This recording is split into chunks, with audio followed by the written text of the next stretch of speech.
Today I'm going to be working on a Sanyo M9980 stereo cassette recorder. It has a couple problems as far as I can tell, at least at first glance. The microphone switch is broken off, but I have an old donor unit, and the light here, it's permanently on, and it's making a weird sound once you press the cassette button for play.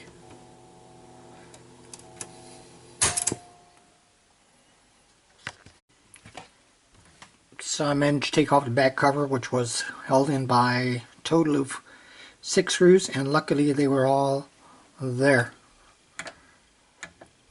These screws here, there was a screw on the left, a screw on the right, and there was a screw in the bottom, another screw on the bottom, and another screw there, and then there was one short screw in the middle.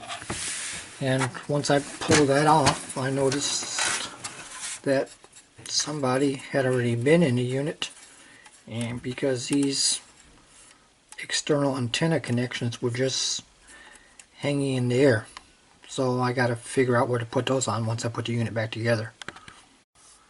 This was done with my trusty #1 Phillips head screwdriver, which seems to be my most often used tool. So I wasn't really sure which screws I should pull in order to get the main board off and get to the cassette, so I just started slowly unscrewing. I got one screw here, a screw in the battery compartment, and a screw right there. And when I lift up, something's starting to give. So maybe by filming this, maybe I can save somebody a headache if they have to work on the same unit, because sometimes you do have to watch out. Might break things or take out the wrong screws or whatever. So I finally got the chassis out. I had a hard time getting it out. It was down in there. It was down in the here, and I kind of like had to pull it like up a little bit and then back like that, and then work it back and forth. It was kind of a hassle. It took me a little bit to get it out. I wasn't able to show it on camera because I really had to like mess with it till it finally broke free. In order for me to get to the cassette mechanism and turn this whole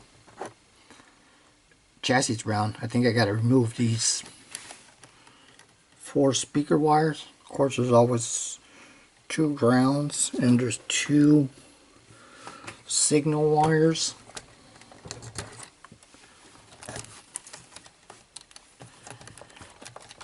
And then hopefully I can go ahead and take a closer look. There was also a screw, I believe it went right here on the left, and then that was it. The other screws, those were the screws on the bottom. Next I'm going to remove the dial plate. I think that has to come off. This dial plate isn't screwed in. It's held in by some kind of tabs.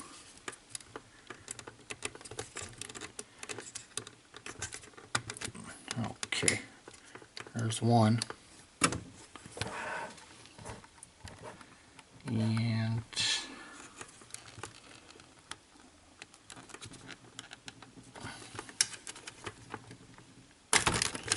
oh, that was that.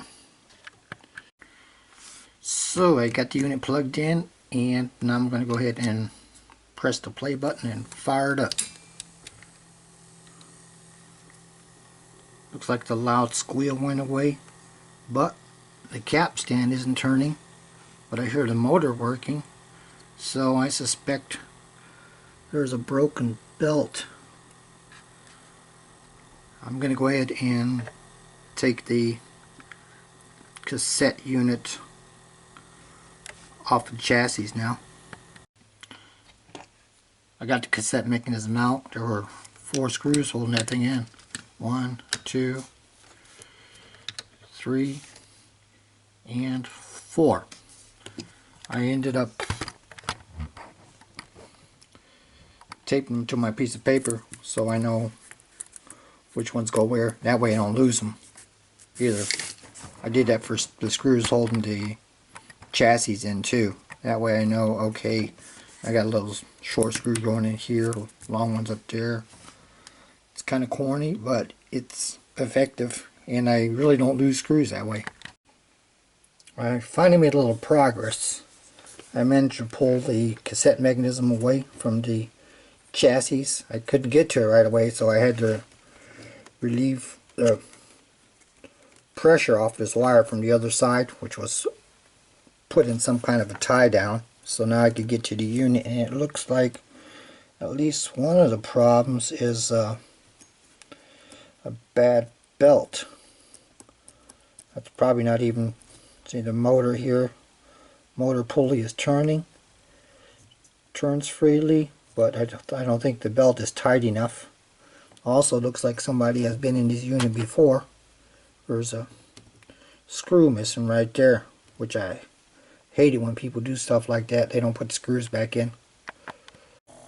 So I hit the play button, and this is what happens. The belt is simply worn out. Next I'm going to take off this flywheel plate here. There's only one screw holding it in. Maybe I can get a replacement somewhere.